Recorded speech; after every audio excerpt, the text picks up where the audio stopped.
Before we get on to the video, do me a favor and hit the like button, it greatly helps out the channel. Also, while you're down there, subscribe for more. Now back to the video. The next day at the third evacuation shelter, Lim could be seen chuckling with a pleasant smile on his face. His team was taken aback. Lim was laughing when one of the worst gates was about to open. Xiao approached him, questioning if something good happened. Lim stopped laughing, however he couldn't stop smiling. He expressed to Xiao that something good did happen.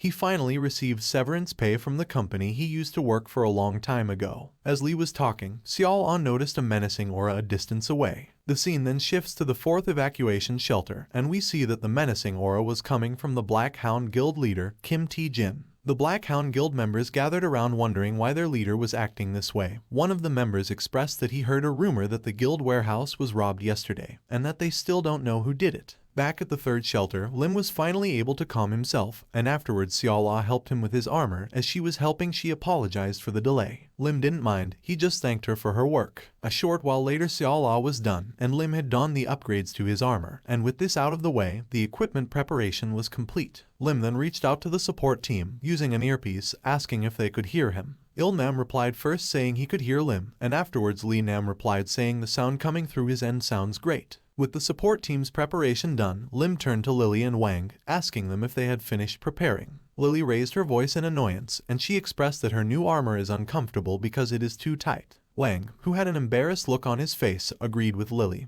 and he told Lim that his new armor is embarrassing. Lim told Lily and Wang that the new armor was custom made for them, and he explained that Lily's armor was made for defense, while Wang's combat suit was made of a new, flexible material, so it's good for mobility. As he was talking, Lim noticed Wang in a weird pose, so he asked him if something was wrong with his posture and if he was going to be like that even during battle. Wang closed his eyes, and like a cutie patootie he told Li that if his posture becomes a problem then he would use petrification to fix it. Beak approached, and she reported to Lim that the people he mentioned a few days ago had been brought to the evacuation shelter. Lim praised her for her work. Beak thought Lim was friends with those people he mentioned, so she asked him if he would like to meet them. Lim declined, saying this would be enough for now. To pay them back for their kindness, Lim separately requested protection for his friends who attended his retirement ceremony. Lim also requested protection for the friends he lost in a devastating disaster in his previous life. This time around he was determined not to let that happen again. Suddenly Changsu could be heard shouting at the top of his lungs that the disaster could come at any time, and that he, Changsu, will stop it.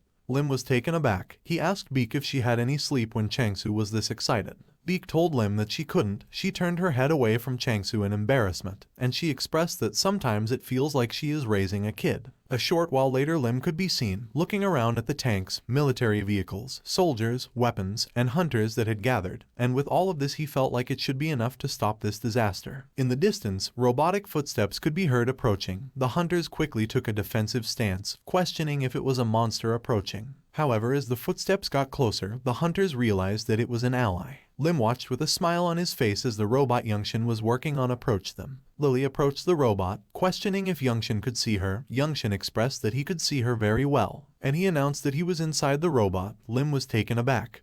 He asked Youngshin if he modified the robot for manual access. Lily got interested in the robot, and she tried to enter it as well. However, Lim held her back, and he asked Youngshin if he got his mother's permission to use it manually as a combat uniform. Youngshin ignored Lim, and while blushing, he told Lily that he would protect her. This angered Lim, and he told Youngshin that this isn't the time or place for love. Beak, who was looking towards the sky, quickly noticed that something wasn't right. She called Lim, asking him to look at the sky. Lim turned his head to the sky, and he noticed that the different colors of the rainbow had dispersed. This made him nervous, and he questioned if the disaster had begun. He quickly told Youngshin to return to the operation command room so he wouldn't be hurt, and suddenly countless gates opened in the sky, and what seemed like an endless number of monsters quickly fell out of the gates. The soldiers that had gathered alongside the hunters were intimidated by the number of monsters that had appeared. Lim overheard the soldiers. He knew that this was only the first wave, so the number of monsters wasn't surprising to him. However, to the others he guessed that it must be pretty intimidating.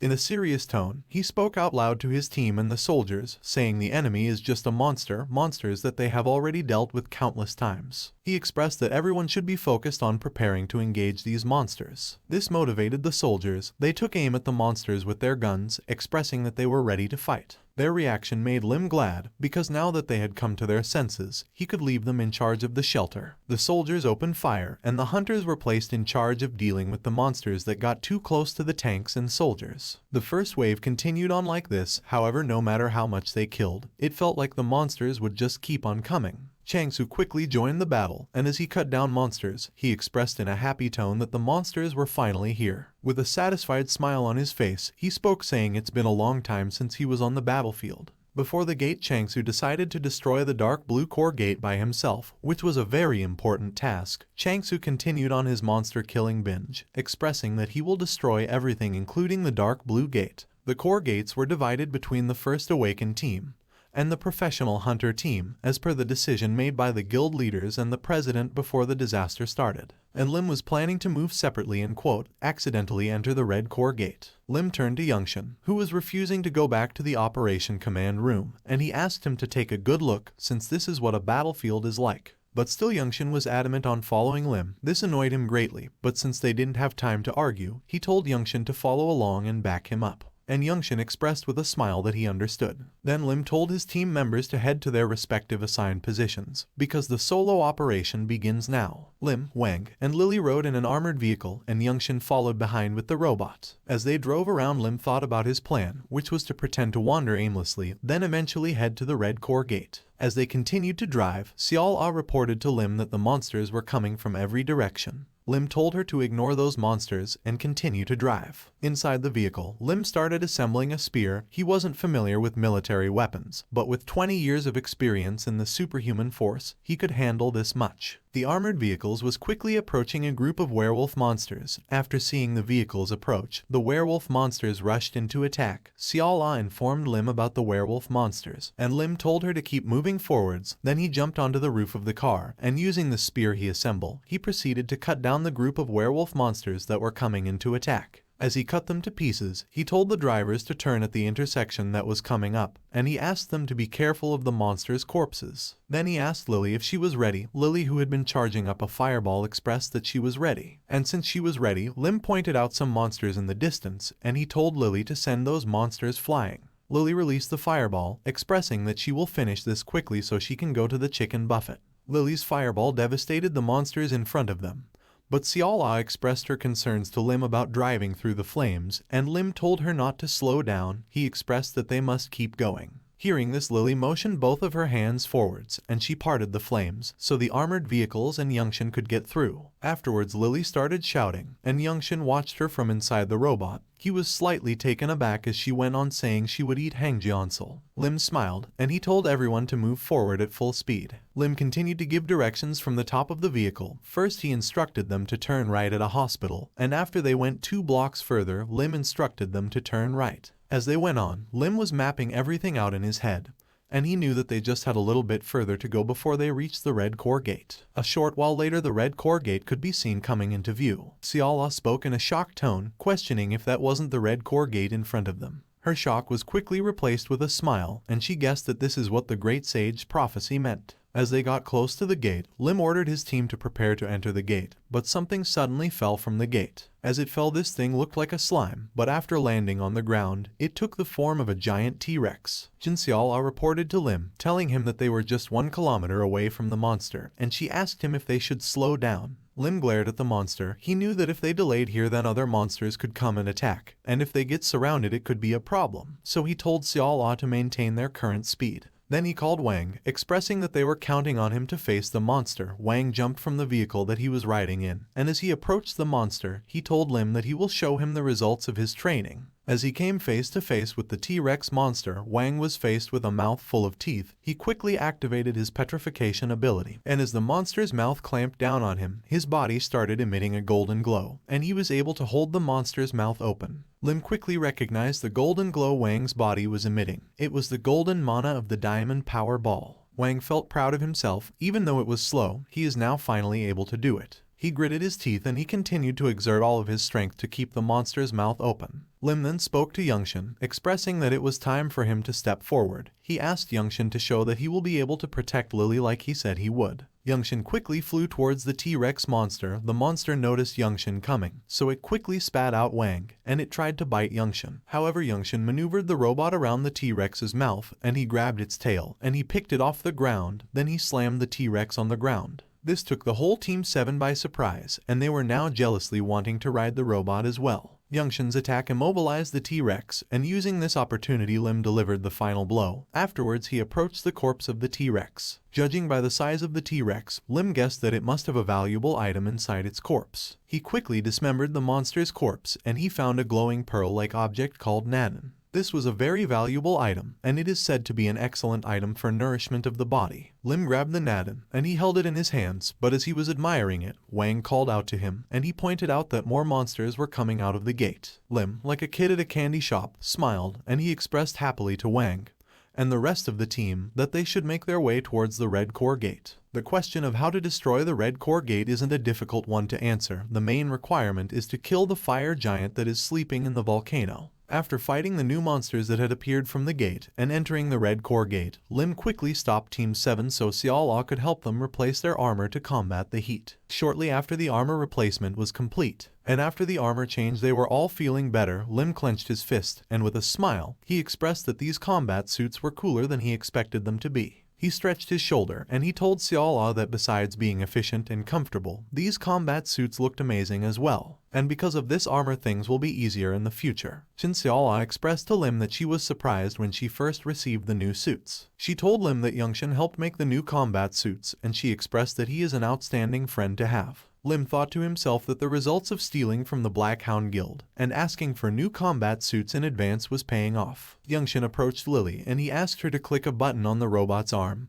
Lily clicked the button and a popsicle came out. Lily thanked Youngshin for the popsicle, and Youngshin blushed saying it's no big deal. Lim didn't want to let Youngshin continue cooking it up with Lily, so he told Team 7 to get ready to leave. A short while later, Team 7 was approached by a group of fire wolves. After seeing the monsters, Wang quickly jumped to the front lines. Seeing Wang take the initiative without being told surprised Lim. However, he didn't mind this. He proceeded to take out a gun, and he sat on top of the armored vehicle, and as he took aim, he expressed that it's been a while since he showed off his shooting skills. As Wang was about to face off against the monsters, he clenched his fist, telling them to come at him. However, as the monsters approached, he was quickly overwhelmed because of the heat. Lim shot the monsters with the gun, freezing them solid and saving Wang. Thanks to the robot, Lim felt like he could afford to take his time to shoot, and he thought it was a good thing he had the White House Guild prepare a liquid nitrogen bullet gun in advance. With his attention still turned to the monsters that had been frozen solid, he told Youngshin to finish them off, and Youngshin quickly flew off to finish the monsters. Youngshin punched through the icicle monster in one hit, and Lim watched in amazement. He noted that his work just got a whole lot more comfortable. He expressed to the others that they will continue on like this and quickly pass by the flame centipede ahead. Sometime later, Lily let out a bored sigh. This surprised Lim.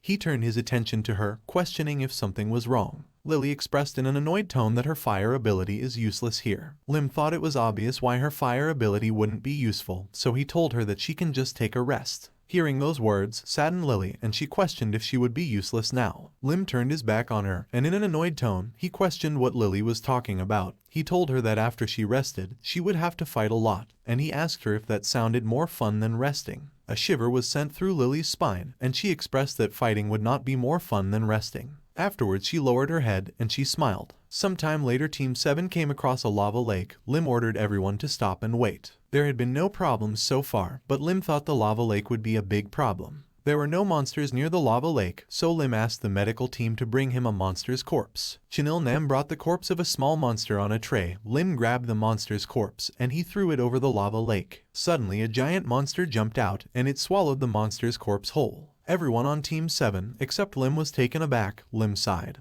and he told the others that if they had continued without checking, they would have been in big trouble. After jumping out to devour the corpse of that small monster, the lava lake monster quickly retreated back into the lava lake. Lim knew that he would have to catch this monster before they could continue, so he called Xiaola and he asked her if she had any big fishing rods. He expressed that it would be fine even if it's a one-time use. Xiaola was taken aback, and she asked Lim if he was trying to catch the flame snake. Lim expressed that he knows it's crazy, but they should give it a try first. Xiaola asked Lim to wait a moment, and she quickly took off to look through the equipment she brought. Lim turned to Wang and Youngshin, and he told them to play rock paper scissors before Xiao returned. Youngshin and Wang faced each other with a puzzled look on their faces, wondering what Lim was planning. A short while later, Wang could be seen teary-eyed as he is thrown over the fire lake by Youngshin. The flame snake jumped out of the lava and it gobbled up Wang. Lim quickly instructed Youngshin to pull, and Youngshin pulled the flame snake with all of the robot's might. This created tension on the rope Youngshin was using, and the robot was now in a tug-of-war against the flame snake. Inside the flame snake's mouth, Wang took out an object, remembering that Lim told him to take it out once he is inside the monster's mouth. The object activated, piercing through the top and bottom mouth of the snake. This surprised the monster, and while it was in a daze, Lim instructed Youngshin to use the robot's maximum output. Youngshin pulled, and he was able to pull the flame snake out of the lava lake. The flame snake spat Wang out, and it flopped on the ground. Lim made his way over, asking Wang if he was alright. Wang expressed that he was fine. Suddenly the ground started to shake. Instinctively Lim and Wang turned their attention to the volcano, and suddenly a giant hand reached forth from the volcano, and it grabbed the crater. Then using the crater as support, the fire giant arose from the depths of the volcano. Lim observed the fire giant as it made its way down the volcano, questioning if all their commotion woke it up early. Lim recognized that because of the fire giant he would have to reorganize his strategy, but first he wanted to deal with the flame snake. He turned his attention to the flame snake, noticing that the monster was starting to get its bearing, so he prepared to attack. But as he approached, the flame snake used tail slap. Luckily Lim was able to notice in time and he jumped in the air to dodge the attack. Lim was distracting the monster, so Wang sneaked behind the flame snake, and as it was pulling back its tail for another attack, he grabbed it, and he called out for Lim. Lim started attacking the monster's face, and as this went on he called out for Youngshin to attack the flame snake from the left. Youngshin activated a drill weapon on the robot's right arm, and he quickly jumped into the scene. However, as they attacked, Lim quickly noticed that they weren't doing as much damage because of the flame snake's scales. And suddenly the flame snake lifted its head, and it spat out venom. Lim barely had enough time to move back, however the robot Youngshin was operating wasn't as fast. And after getting hit, the robot's right arm quickly started to melt. Lim glared at Youngshin, making note of the fact that he doesn't have enough experience to deal with monsters of this level. Youngshin noticed the concerned look on Lim's face, so he told him not to worry since the robot had a restore function. Lim expressed that he already knew this, however he still wanted Youngshin to move back for now while he lured the monster away.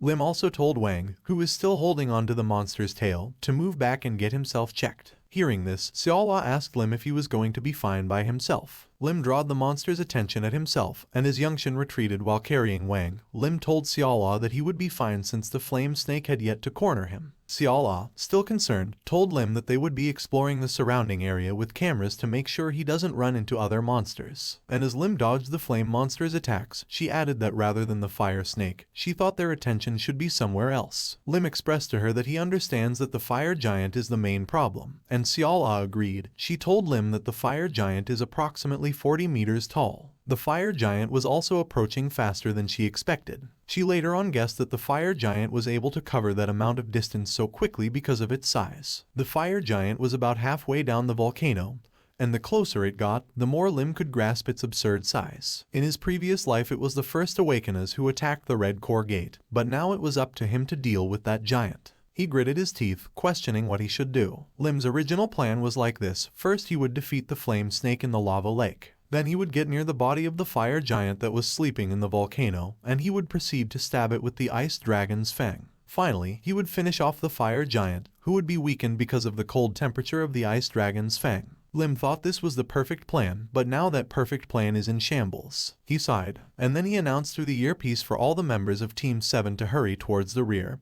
and wait till he called for them. Using his earpiece, Wang asked Lim how they could retreat without their team leader. Lily, who was also concerned, looked on as Wang talked to Lim. Lim asked Wang if he hadn't heard of the saying, "When whales fight, shrimps will always suffer," and he expressed that if they stay here it will be like that. As he was releasing his aura, he smiled, and he expressed to Wang that first they must make the whales fight each other until they have suffered enough. Afterwards he jumped at the flame snake, and when he landed on the flame snake's body, he used the heavenly destruction step to jump across the monster's body and get close to its face. The flame snake lifted its head, and as Lim approached it opened its mouth, and it sprayed its venom. Lim swung his spear, and he cut through the flame snake's venom and tongue all at once. And as the flame snake rolled on the ground wallowing in pain, Lim started running in the direction of the fire giant, and he taunted the flame snake to chase after him. The flame snake was infuriated and it gave chase. And as he ran, Lim asked everyone, using his earpiece, if they had retreated to a safe area. Suddenly Lily shouted, saying there is no way she would retreat like the others. Lim started sweating nervously. He begged the others not to let Lily come this way. And after turning the earpiece off, he continued running, hoping that Lily wouldn't cause him trouble. A short while later, Lim was in front of the fire giant. Even though his combat suit is fireproof, the heat emitting from the fire giant's body was still suffocating.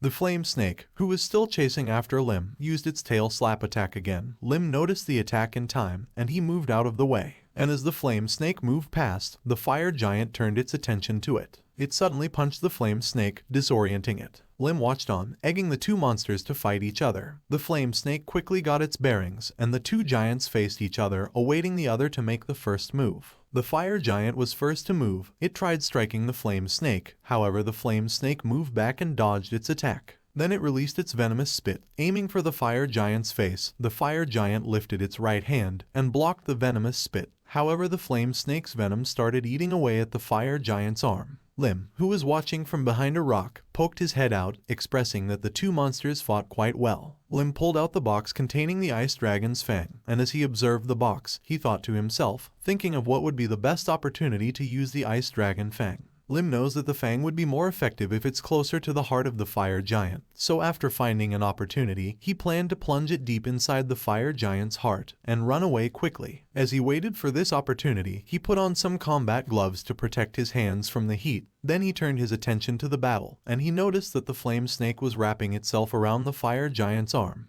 The flame snake moved quickly, and it wrapped itself around the fire giant's neck. Afterwards, it started to constrict. Lim thought this was the opportunity he was looking for. He took the fang from the box, and with his spear in hand he activated the stealth skill and he started approaching the two monsters. As Lim got closer, the fire giant, who was wallowing in pain, suddenly turned its head, and it glared at the flame snake. Then the flame snake suddenly started going up in flames, starting from the end of its tail to its head. Then while it cried out in pain, the fire giant punched it in the throat, and it started ripping the flame snake apart. Lim watched nervously as this crazy scene unfolded in front of his eyes, but he thought to himself that in any case, he wanted to use the element of surprise while the fire giant was still intoxicated with the joy of victory. But as he maneuvered through the sky using the heavenly destruction step, the fire giant suddenly appeared behind him. After noticing Lim, the fire giant quickly attacked, and as the monster's fist approached him, Lim tried activating his shield, but it was too late. The fire giant slammed its hand into the ground, trying to squash Lim like a bug.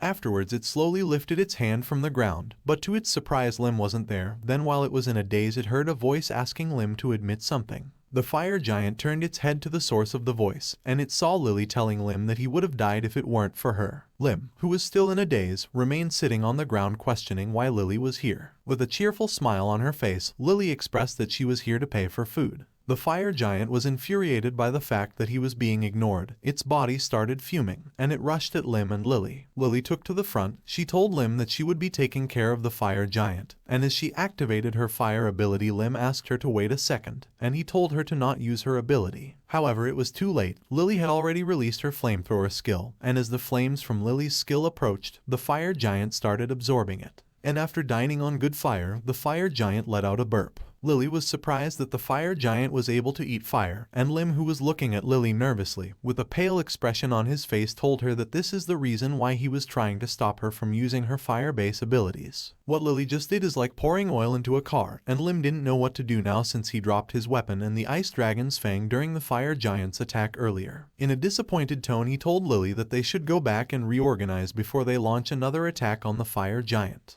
However, in an excited tone, Lily asked Lim if he thinks she would be able to do what the boss monster did just now. And before Lim could answer, Lily started breathing in, and the boss monster quickly took notice that the flames it was emitting from its body was slowly being drained. It tried fighting back by releasing more flames from its body, but that only led to the rate at which Lily was absorbing the flames to increase, and Lim just watched this ridiculous scene unfolding before him in a daze. The fire giant quickly realized that Lily would soon absorb all of its flame, so it started running away. Lim was taken aback at first, but he quickly guessed that the fire giant was running away from Lily because her fire control is higher than its own. Yes, her control is higher level than a boss monster. As the fire giant ran, the last of its flame was quickly absorbed. and in the end it was left completely dry. Lim was baffled. He stared at the fire giant's husk, not being able to grasp the ridiculous method at which his team was able to win. As Lily finished absorbing the last of the fire giant's flame, Lim watched her nervously with sweat dripping down his face. He never thought his team would win this way, and even for him, this was just a ridiculous way to win. Soon after the destruction of the Red Core Gate, other core gates were also destroyed by the guilds they were assigned to. The disaster was prevented faster than in Lim's previous life, and a week later construction workers and citizens volunteered to help rebuild the destroyed parts of the city. Team 7 of the White House Guild also volunteered to help rebuild, and Suradiok, who seemed to be in charge of the construction crew, motivated everyone to work quickly so they would be able to finish today. Wang helped carry heavy construction material around for the construction workers, and Youngshin helped weld things together using his robot. Some of the construction workers, who were taking a short break, called out to Suradiok and they asked him if Team 7 was a part of the White House Guild. Suradiok turned his attention to them, and the construction workers continued on saying that usually people from a guild wouldn't bother themselves with helping with such things. After they were done speaking, Suradiok clenched his fist, and he questioned in a passionate tone if this isn't what one should do when they are a part of a guild. With his enthusiasm remaining in his voice, he expressed to the construction workers that if there is a place that needs help, then hunters should run and provide help. The construction workers were amazed, and they were so thankful for their help that they poured Suradiok a drink, and they invited everyone to join them on their break and eat something too. Li Nam gladly accepted the invitation, and he joined Suradiok and the construction workers on their break. However, the construction workers grew suspicious of the fact that everyone was working hard, so one of them asked Suradiok and Li Nam for the person who is doing all this to show off. Li Nam and Suradiok were surprised by the construction workers' question, and they nervously tried to come up with an explanation, or try to deter the conversation. However, the construction worker had already begun looking around, and his attention was quickly drawn to Lim, who was laid back in a beach chair, and Lily, who was sitting in a chair next to Lim's, eating popcorn. Suradiok tried to justify this. He told the construction worker that Lim was their team leader and that he was still injured. However, the construction worker noticed Lim's face, which was radiating, and he pointed this out to Suradiok, wondering what type of injuries Lim had when his face looked like he hadn't faced any hardship. Li Nam expressed to the construction worker that he knows how it looks, but he explained that Lim was the one who suggested that the White House Guild provide public support. The construction workers were thankful for this, however they still believed that someone as young as Lim should be helping as well. As the construction workers discussed their dissatisfaction with the fact that Lim was just relaxing, Wang struck the table he sat at, and he expressed that he really enjoyed the food. Afterwards, he asked them if there was anything he could help with next. Wang's tone shifted the conversation, and as one of the construction workers stood up, he told the other worker that they should do their part and work hard. The other worker agreed, and the first construction worker asked Wang and the others to come with him since they will need the Awakener's help. And with a smile, Wang expressed that he would be right with them. According to the last prophecy left by the great sage Aximus, the citizens believed that Gate wouldn't appear for the next 31 days after the disaster. Thanks to this, many people came together and rebuilt the city quickly without any worries. Guilds have also been busy these days with disposing of monster corpses and conducting research. A few days later, Beak called out to Lim, who was resting while reading a book, interrupting his relaxation, and she asked him if he was still resting even now. She approached him with a cheerful smile, questioning if he doesn't get tired just relaxing like that. Lim looked up at her, questioning if something like that is even possible. He reminded her that his dream is to be able to chill and relax for the rest of his life. Lily turned her head to Lim, and she asked him if that isn't just a glorified bum with money. Lim thought Lily's comment was quite obnoxious, but since she achieved a lot, he decided to let it slide this time. Beak, who was staring at Lim this entire time, noticed something new. She called out to Lim, pointing out the fact that his skin had suddenly improved a lot. With a cheerful smile on his face, Lim held his cheek as his skin radiated. After the defeat of the fire giant, Lim used its core for the transformation of the body technique. Now he could enjoy the life of a handsome man with good-looking skin even after retirement. In a weird pose, he told Beak that he got a facial massage a few days ago. Beak held her hands together and she brought it close to her mouth, and as she thought about how pleasant the massage must have been, she asked Lim to describe how it was. And she asked him for the location so she could visit as well. Lim quickly told her that it would be impossible to visit since the massage place went out of business. However, Beak didn't back down. She cheerfully asked him not to gatekeep it to himself. Half of the mana of the fire giant's core has been used up, However, it could be used one more time, but Lim wanted to save it for now. So to avoid answering the question, Lim asked if she came here just to ask him about his face massage. And Beak told him that that was not the case. She handed him documents, expressing that she was here to discuss the report regarding potions. She proceeded to inform Lim that they have increased the production of the potions, but the supply is still insufficient. Also, they received requests about a partnership. The potion, based on the elixir of life, is currently being supplied exclusively by the White House Guild. Thanks to this potion, tons of people who would have died survived. Even people who were destined to live being a cripple for the rest of their lives recovered. It's estimated that the number of deaths have been reduced to 1/10 of the original number, so it's obvious to Lim that the demands for the potions will continue to grow. Lim praised Beak for her work, and he asked her to please handle the partnership matter on her own. Next, Beak took out a piece of paper as she wanted Lim's input on what to do with the fire giant's corpse. Lim interrupted her as she was speaking, saying that matter shouldn't be hard to resolve quickly. He asked her to leave 20 kilograms of the fire giant's skin, some bones, and blood for him, and they could handle the rest by themselves. Afterwards, Lim asked her if there was anything else, as he wanted to return to his relaxing. Beak sighed, and as she placed the paper back into her bag, she asked Lim if he would like to attend the joint funeral ceremony for the deceased today. Lim laid back in his beach chair, and he informed Beak that he doesn't plan on going because it feels suffocating for him. Beak was shocked by Lim's response, and she asked him why he requested information on the families of those killed in action. Lim told her with a serious expression on his face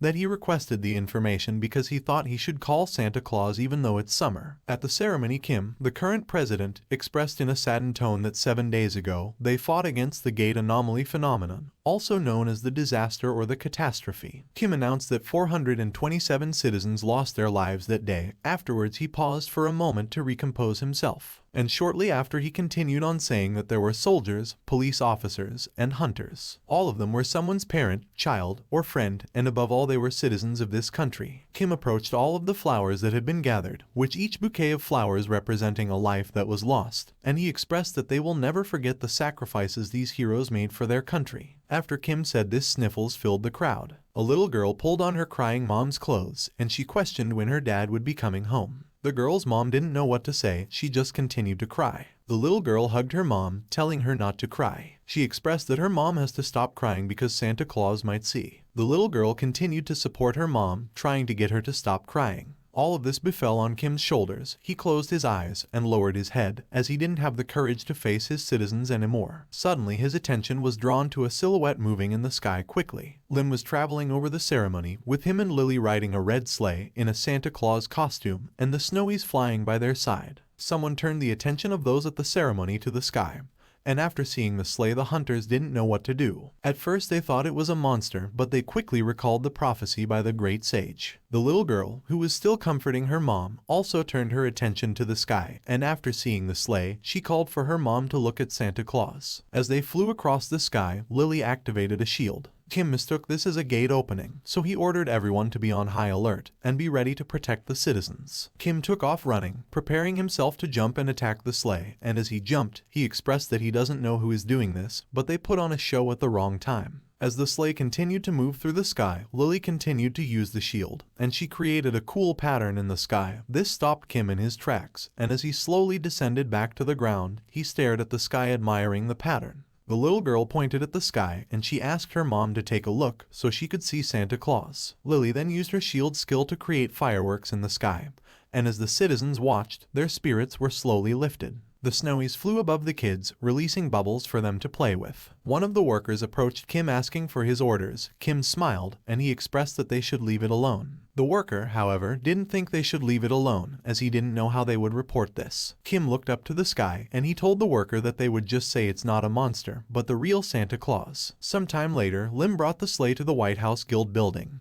and he landed it on the rooftop. After landing on the building, Lily quickly jumped out, and as she played with the Snowies, she expressed that it was fun leaving everyone presents. Lim followed behind her, saying they should eat something delicious since they worked hard. As they approached the door on the rooftop, they heard Beak's voice, asking them if they had a good trip. Lim looked up. Noticing Beak by the door, he told her that they had an easy time since the sleigh and costumes were made so well, and he thanked her for this. Beak leaned on the wall by the door, expressing that making these things wasn't anything difficult, and instead of thanks she wanted Lim to tell her why he did this. Lim explained that just a simple compensation to provide support to all bereaved families felt empty to him, and it is also a very cumbersome task to carry out. Also, there was another reason, but as he was about to state the final reason, he turned to the side and he remembered some memories from his previous life. Most of the dead people were soldiers, police officers, and hunters. Most of them were also the head of their respective families, and Lim knew from experience that what these family members who were left behind needed the most was realistic help. Government subsidies are small and are not of much help. In the present, Lim lowered his gaze to the floor and he expressed with a smile that the final reason is because he could do it. He did it because he had the ability to do so. Besides oversleeping, being lazy and drinking, when he retired, he planned on helping people who are struggling, but only when he gets bored. Beak listened attentively with her arms crossed as Lim spoke. Lim continued on saying he thinks he could live a good life doing these things. After Lim was done talking, Beak placed her hand on her cheek, and she sighed. She expressed that she was getting really worried. Lim was sorta confused. He asked her if she was afraid that he might become a pushover. With a blissfully smile, Beak expressed that she is worried that she might really fall for Lim if he continued like this. She expressed that this wouldn't be a bad thing as she already has feelings for Lim. Lim quickly moved past her, and as he headed for the door, he expressed that he heard that people say one should keep their love life and work separate. This angered Beak. She couldn't believe Lim was acting like this even after everything she said out loud. She muttered to herself, questioning if Lim wasn't a eunuch. Lim sighed, and he told Beak that he could hear her. As the three made their way into the White House Guild building, Lily ran ahead after seeing the decorations that had been set up for a party. Music was being played, and as she ran to take a seat, Lily expressed that she would start singing along to the music that was being played. Lim heard this and he became nervous. He thought to himself, questioning when Lily learned to sing. Suridyok and Wang noticed Lily, Lim, and Beak approaching. They stood up from their chairs and they welcomed their team leader with a pleasant smile on their faces. Lim thanked them for the warm welcome, and he praised them for working hard during the disaster and with the rebuilding efforts. After seeing Lily approached, Youngshin showed her a table he had set up, and while blushing, he expressed that he prepared her favorite food in advance so she should sit at this table. Lily was impressed, and she told Youngshin that he was the best. After Lily took a seat at the table, Youngshin turned around to join Lily in the seat next to her. However, to his shock, Lim quickly took that seat. And as Lily ate, Lim turned to Youngshin with a smile, and he asked him why he only had 2 seats set up at this table. Youngshin couldn't give Lim an answer, so he quietly moved a chair next to Lily and opposite of Lim. Lily continued to stuff her face. Lim took a napkin, and he wiped the crumbs off of her face while telling her to eat slowly. Lily expressed that she would, and she went back to eating her pizza. Lim observed her closely, and a thought came to mind. He realized that Lily never talked about her family, so he called her to get her attention. Lily turned her head towards Lim with a puzzled expression, and Lim went on to ask her if she doesn't miss her family. Lim expressed that he was asking because Lily never says things like, "I miss my parents" or "I wonder how my parents are doing." Lily went silent, her demeanor saddened, and she placed her pizza on her plate. Seeing Lily like this annoyed Youngshin, and he asked Lim if he was trying to scold Lily. With an annoyed expression, Lim told Youngshin that he wasn't trying to scold Lily, and he expressed that he was trying to talk about something important with her. Then he turned to Lily, and he told her that if she doesn't want to say anything, then she doesn't have to, but he wanted her to answer one question for him. He asked her if she wanted to meet her parents. As Lim said this, Youngshin observed Lily with a concerned expression on his face. Lily spoke, expressing that she indeed wants to see her parents again, and as she was about to explain the reason why it might not be possible, Lim patted her on the head, saying they will have to go to the continent of Gaia. Lim stopped patting Lily on the head, and as he pulled his hand away, he expressed with a pleasant smile that it's been a while since he went sightseeing, and he asked Lily if she wanted to bring anything with her, since they will be going to find her parents. The scene then shifts to Lily running away from something in a dark forest. As she ran, she noticed Lim standing in front of her in his combat uniform. Lily called out to Lim as she drew closer, but Lim remained silent. She ran up to him and grabbed him by the arm, and she started asking for help. Suddenly Lim's appearance changed. With a goblin mask now covering his face, he turned to Lily and he asked if she was asking him for help. Lily jumped out of her bed, screaming with a horrified look on her face. She got out of her bed and she made her way to Lim's room, and the rustling sound of Lily crawling into his bed woke Lim up. And as Lim was getting his bearings, Lily spoke in a horrified tone, expressing to Lim that she actually doesn't want to go back. She added that even though she doesn't want to go back, she has to because she misses her mom, and she promised someone named Wendy that she would return. She questioned if everyone would be okay after she had been gone for so long. Lim stared up at his ceiling, and he patted Lily on the back to comfort her as she repeatedly stated that she had to go back, even though she didn't want to. Lily then started telling Lim about her past. She told Lim that she comes from a poor family and that her and her mom were always hungry. As they slept, Lily's mom would hold Lily tightly in her arms, and she would always apologize for their current situation. However, Lily didn't mind because her mom was always by her side. One day Lily's mom called her and she asked Lily to listen carefully. After getting Lily's attention, she explained to Lily that she would become a maid for a rich family, and if she just listens to what her masters say, then she wouldn't have to starve. Lily's mom hugged her, and she promised to come find Lily later when she was in a better situation. Some time later a carriage arrived, and Lily was taken away in the carriage. On the way to this supposed rich family, the carriage traveled through a forest, and as they went about, Lily looked around in the carriage, noticing the other children. The child next to Lily turned to Lily and she asked for her name. Lily was taken aback, and when she faced this child, she introduced herself as Wendy. And since it felt cold outside today, Wendy asked Lily if she could stay close to warm up.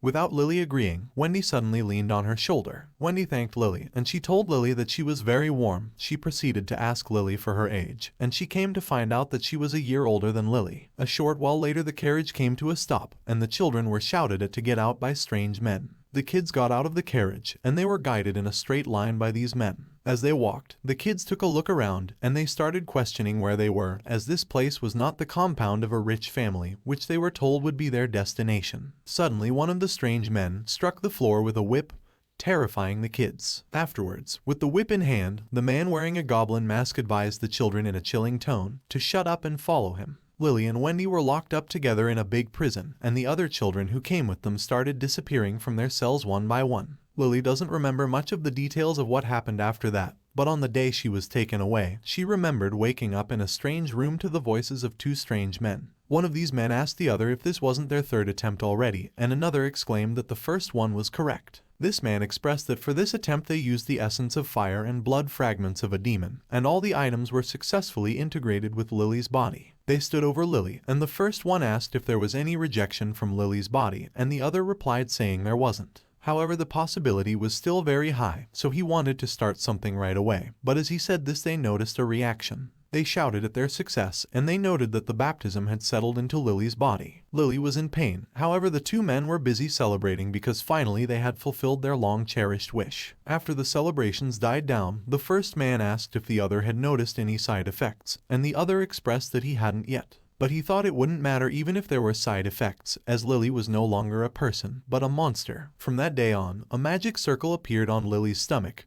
and she got hungry more often. During these times, Wendy would always give Lily her share of food. Lily would obviously refuse. However, Wendy would threaten to throw the food away if Lily didn't take it, so Lily always ended up eating it. But as she ate it, she would always apologize to Wendy for being so hungry, and Wendy would always comfort her by saying it's alright. One day, Wendy suggested to Lily that they should escape. On that day, Wendy went to Lily to show her something cool. After getting Lily's attention, Wendy formed an ice crystal in her hand. This confused Lily, and she asked Wendy how she was able to do that. Wendy expressed that she doesn't know, and as she said that her hair color started to change from blonde to blue, Lily noticed the change happening to Wendy's hair, however she remained quiet. It was after this that Wendy told Lily that they should run away from this place, and Lily agreed with an enthusiastic smile. However, they were discovered in their attempts to escape. Lily was restrained by some hooded people, and the man wearing the goblin mask grabbed Wendy by the neck and he lifted her in the air. He expressed that the thought of Wendy being awakened already never crossed his mind. He told her that if she would have come clean earlier, then he wouldn't have had to make her suffer more. Lily started shouting for the masked man to let go of Wendy, and Wendy suddenly started firing ice spears at the masked man, and as she did this she shouted for him to die.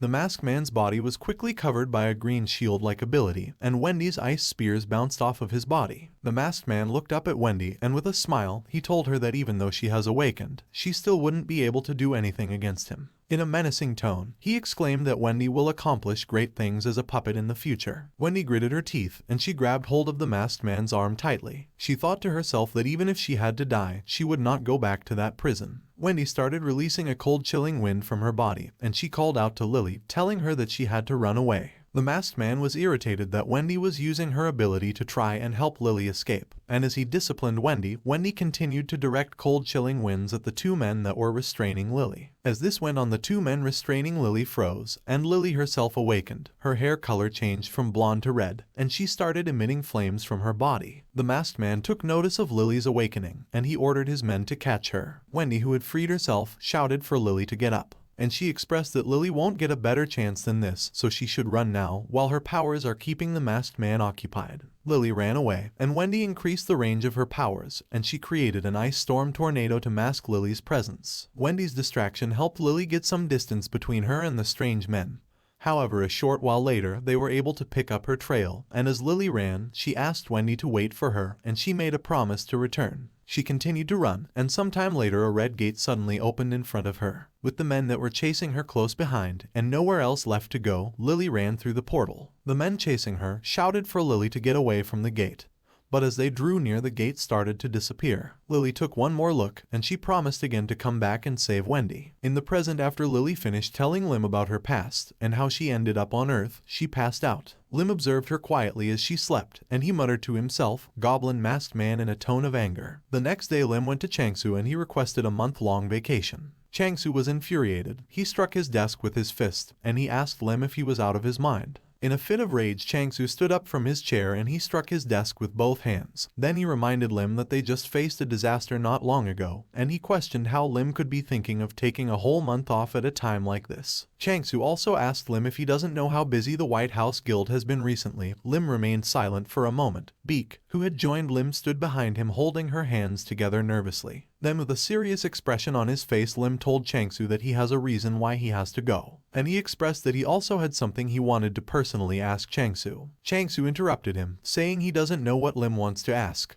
But he wouldn't listen, and if Lim wanted to go on a vacation, the maximum amount of time he would allow is 1 week, and Lim could have that time off next month. Lim glared at the ground, and he thought about doing something he didn't want to do. Lim called Beak, and he asked her about the profits of the White House Guild this month. Beak was surprised by Lim's question, and she struggled to give an answer. Lim expressed that he heard that the demand for potions is so high that the White House Guild can't keep up with productions. He turned to Changsu and he asked if there was a need to supply the potions exclusively through the White House Guild. Changsu was taken aback, and he sat back in his chair, questioning what Lim was trying to get at. Lim added, in a cold, chilling tone, that he also heard that the value of the loot taken from the Red Core Gate is enormous. He also reminded Changsu that he mentioned that even if you combined all the achievements of the other teams, they would not be as good as Team 7's. This made Lim start to wonder if he should still stay in the White House Guild when he is being treated like this. Those words fell hard on Changsu's shoulders. He started stressing, and with his head lowered he asked Lim if he was threatening him. Lim sighed, and he asked Changsu how much he would have to pay to break his contract. This finally made Changsu snap, and he angrily agreed to give Lim his vacation. However, he also added angrily, with a sly remark, that it would be nice if they could also go on vacation. Lim smiled, and he thanked Changsu for being understanding. He expressed blissfully that he would buy Changsu a gift when he comes back.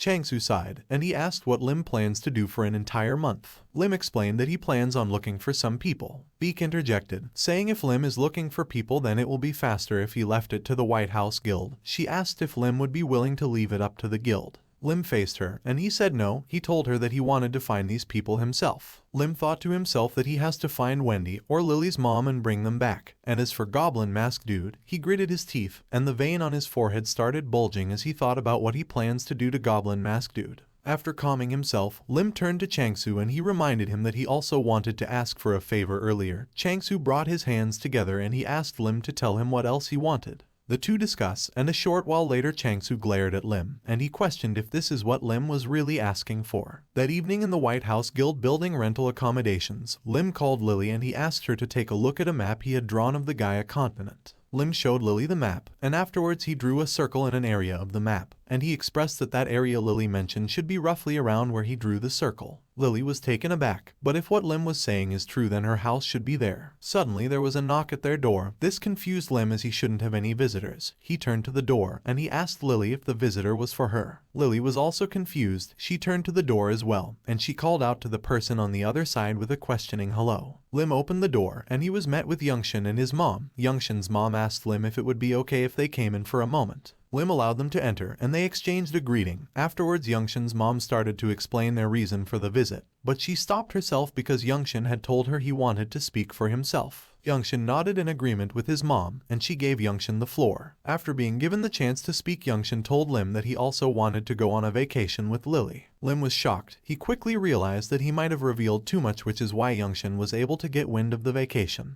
He didn't want Youngshin to join them, but the more he thought about it, the harder it became to deny the fact that having a creator with them who could make anything would make things so much easier for him. Lim was giving into the idea of taking it easy, but he questioned if it would really be okay to bring Youngshin with him. He explained to Youngshin and his mom that they will be crossing a dangerous area, something might happen, and there are countless other things he would have to be watching out for. Youngshin started sweating nervously as he thought of ways where him joining Lim and Lily would be possible. He expressed that he could take the robot, but he couldn't come up with anything to keep his mom safe during their travels. Youngshin's mom chuckled nervously, and she told Youngshin that she wouldn't stop him from going just because she couldn't join him. However, she asked Lim to bring her son back to her safely. Lim promised to bring Youngshin back safely, and as he made this promise, Youngshin approached Lily, and he called her name. Then he expressed with a blissful expression on his face that even though he might be weaker than Lily, he would still try his best to help. With a blissful smile, Lily thanked Youngshin. At midnight, Lim headed to the main building of the White House Guild, and as he made his way up the elevator, he had a thought. He never expected that one day he would have to come here on his own.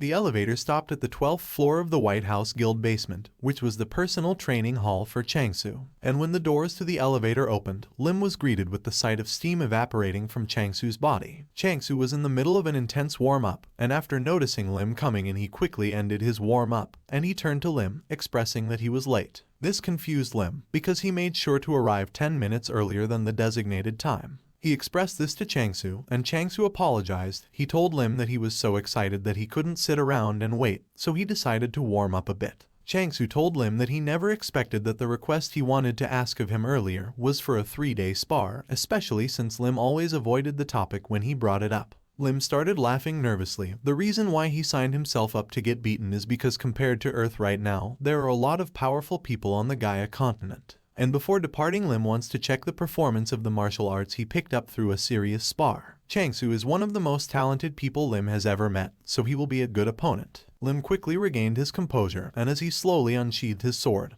he asked Changsu to take good care of him for the next 3 days, and Changsu requested the same of him. Since pleasantries were now out of the way, Changsu believed it was time for them to begin.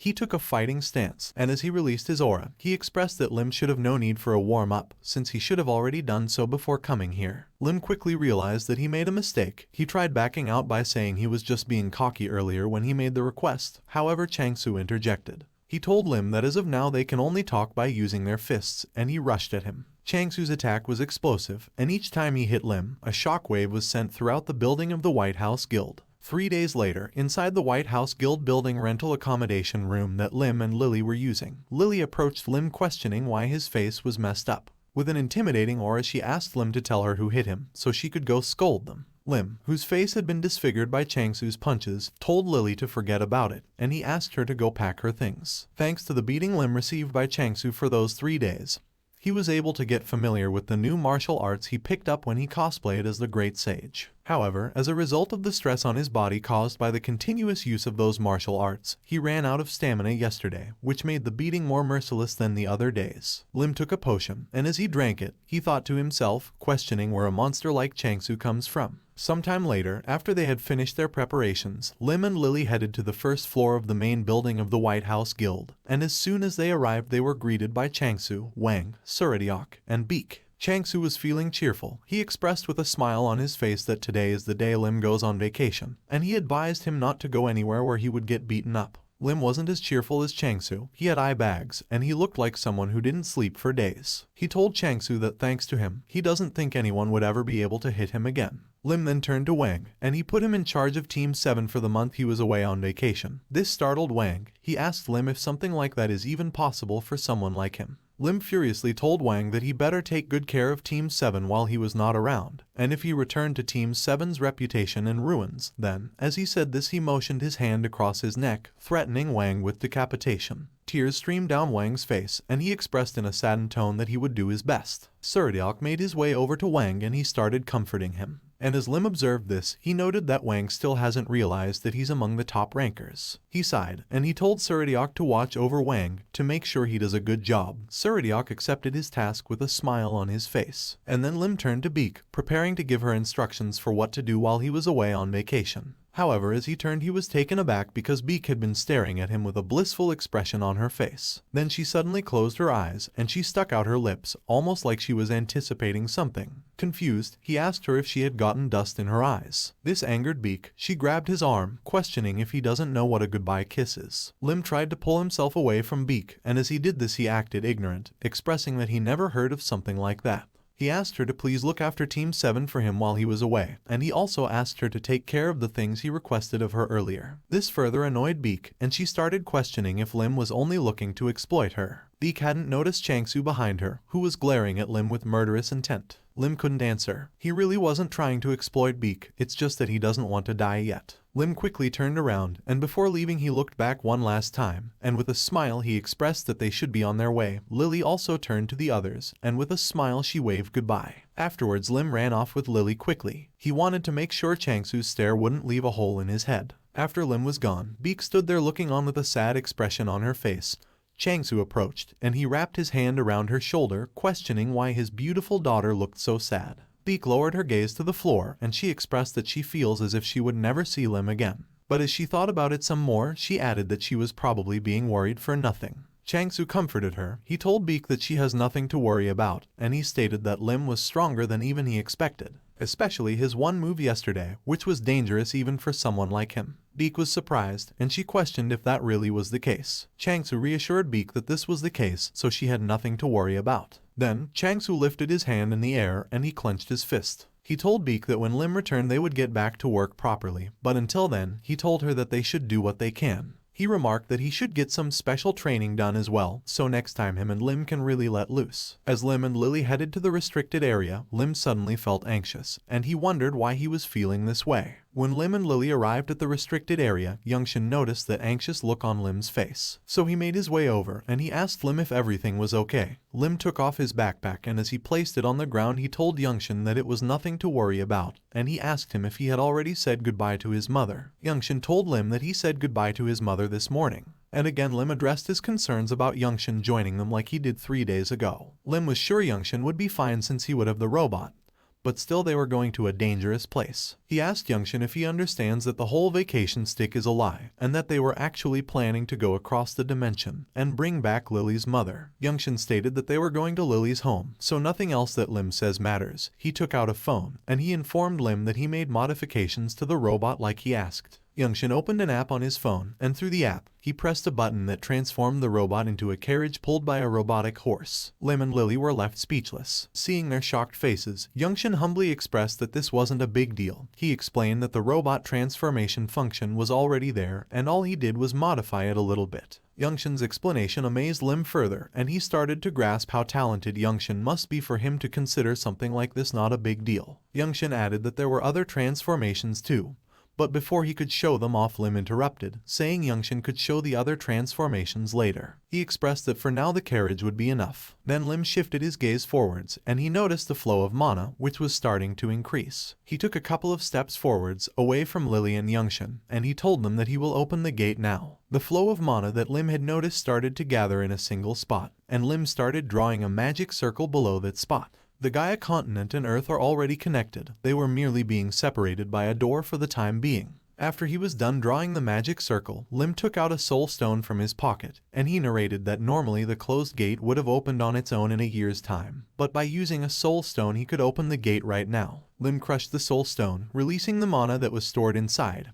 The mana from the soul stone merged with the mana that had gathered above the magic circle. This caused a reaction, and a gate was starting to open. Lim then turned to Youngshin and Lily and he told them to get into the carriage quickly. After they were in the carriage, Lim joined them, and they waited for the gate to fully open. Inside the carriage, Lily observed the gate opening anxiously. To comfort her, Lim told her to calm down. This calmed Lily, and with a smile she expressed that she was ready to go. A short while later Lim turned to Lily and he exclaimed that it was time to go. With this the carriage rode through the gate, and after they were gone the gate started to disappear quickly. Inside the Gaia continent, the scene shifted to a town that was set ablaze, and the raised voice of a man telling his subordinates to search every inch of the town until they find what they were looking for could be heard. This person's subordinates went around the town mercilessly murdering the townsfolk. The leader of the group of bandits, a red-haired man using a club as a weapon, approached the chief of the town, who had been tied up to watch his town burn. As the redhead approached, the chief spoke in anger, exclaiming to the gods that these bastards deserved to be punished.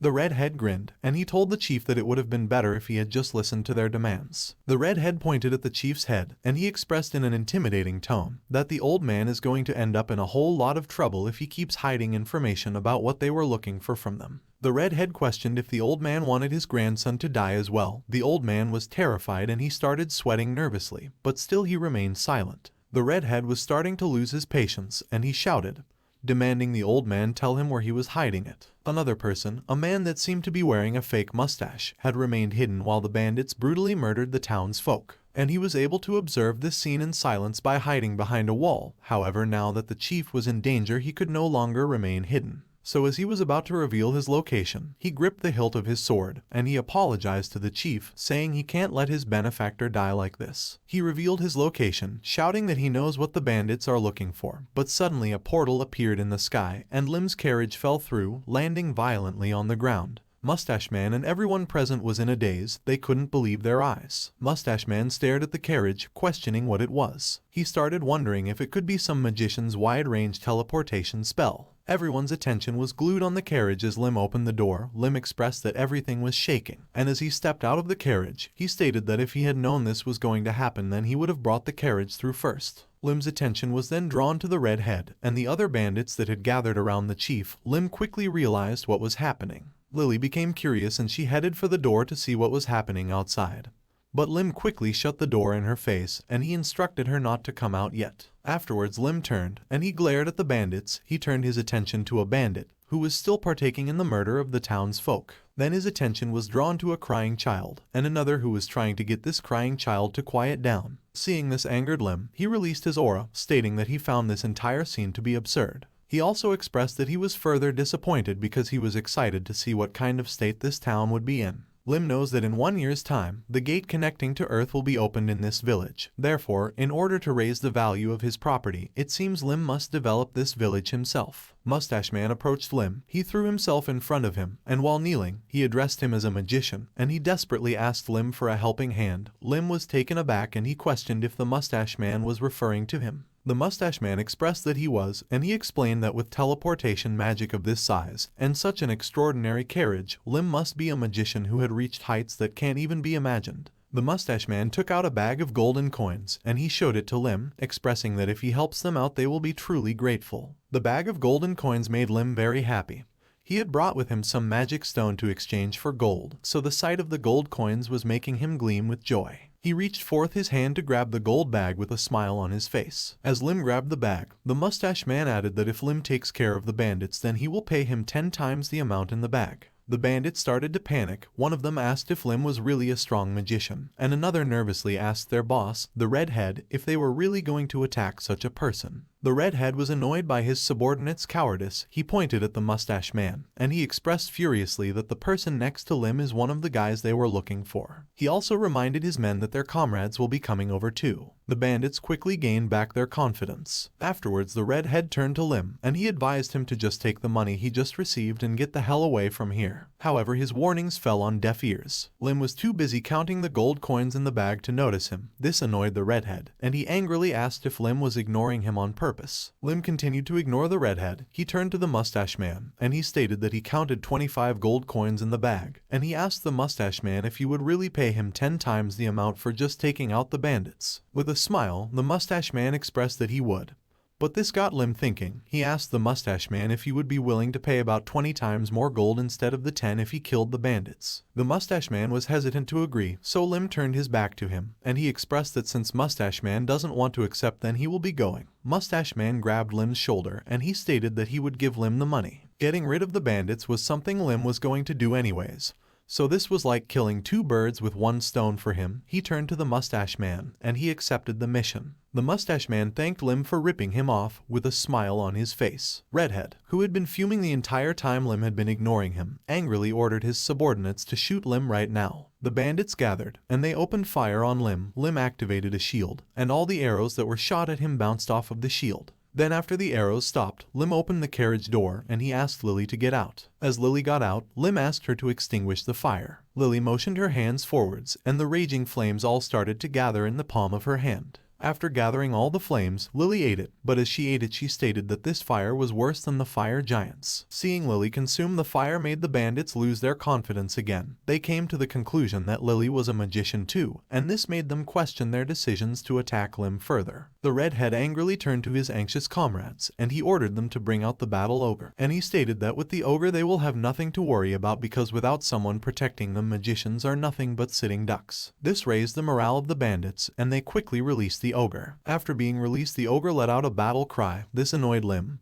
He turned to Youngshin and he asked him to take care of it. Youngshin got out of the carriage and he jumped onto the robotic horse pulling the carriage. Then he tapped the robotic horse by the side of the neck and the horse started to transform. Mustache Man was left speechless as he watched the horse and carriage transform in front of his eyes, and after the carriage and the horse transformed into a robot, he questioned how the horse and carriage was suddenly able to transform into a golem. The ogre ran at the robot, and it attacked with a downward swing of its axe. But to the ogre's surprise, its axe broke after coming in contact with the robot. Youngshin went on the offensive. He punched the ogre into the ground, defeating it in a single strike. After the ogre was defeated, the bandits ran around in a panic. They tried to run away, but Lily cut off their escape path with a wall of fire, and Lim quickly made his way through them, cutting them down one by one. As Lim killed the last of his comrades, the redhead called out to him. Lim turned his attention to the redhead. The redhead had taken the chief as his hostage, and he started making threats to kill the chief if Lim got closer to him. The mustache man became anxious. He told Lim that the chief was his benefactor, and he begged him to keep the chief safe at all costs. Lim informed the mustache man that since that person was the chief, he would have to pay him extra. The redhead became hysterical. He interjected saying that if Lim wants to save the village chief, then he will have to put out the fire and bring him a horse. He gave his first demand, which was for Lim to throw away his sword. As he was about to explain what will happen if Lim defies him, Lim suddenly appeared behind him, and he decapitated him in an instant. As the redhead's body fell to the ground, Lim took a moment to think. He just used a sword technique while applying stealth and physical enhancement, and even though this was his first time using it in a real battle, it wasn't bad.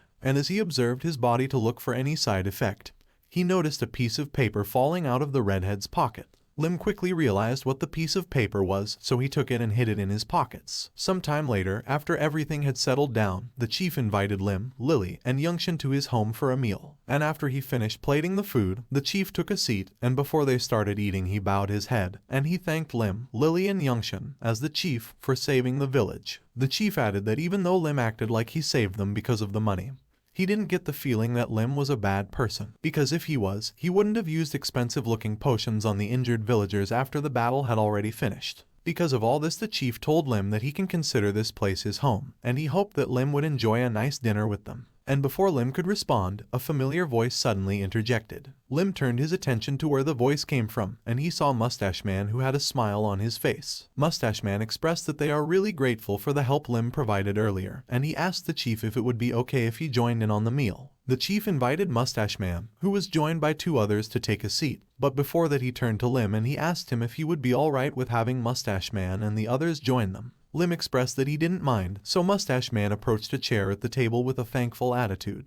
Mustache Man sat, and as two people be brought with him took a seat, he introduced them. He introduced the one in a green cloak as his wife, and he introduced the other person as their escort guard. Outwardly, Lim expressed with a smile that it was nice to meet them. However, inwardly he was starting to get skeptical of the identities of these three. The old man was introduced as an escort guard, yet he was nowhere to be seen when the bandits were attacking. Lim turned to Youngshin and Lily, who were enjoying their meal, and he decided to ignore his suspicions for now. However, this became increasingly difficult because the three that had just joined them were staring a hole in his face with their glares. Noticing the awkwardness in the room, the chief tried to strike up a conversation.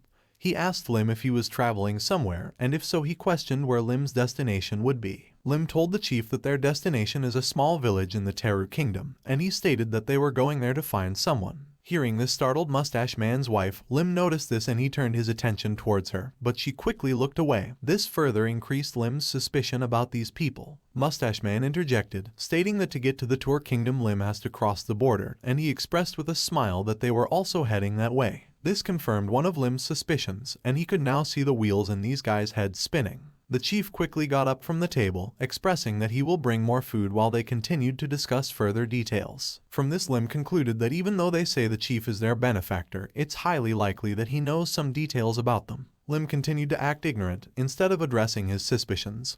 He turned his attention to the food in front of him. The mustache man called Lim to get his attention, and he expressed that he had a favor to ask. He brought his hands together and he asked Lim if he would please escort them to the border. Lim continued to act ignorant, and he asked why they would need his help when they have an escort guard. The escort guard stated, in an authoritative tone, that he heard Lim has outstanding skill, and since their destination is the same, he questioned why Lim was making a fuss about a request to escort them until they crossed the border. Lim smiled. The escort guard's tone confirmed his final suspicion. He concluded that these people aren't peasants like they presented themselves to be, they are in fact noblemen. Lim reached into his pockets, and he took out the piece of paper he retrieved from the corpse of the leader of the bandits, and he placed the paper on the table stating that he refused their request. He showed them the wanted poster for someone who looks very similar to Mustache Man. This man's name was Hawken Allen, a court magician with a 100,000 bounty on his head, and he was wanted for the crimes of mutiny. The poster stated that he is wanted alive. As Lim showed them the poster, he expressed that the leader of the bandits had the poster in his possession. Thanks for watching. If you enjoyed the video, then hit the like button.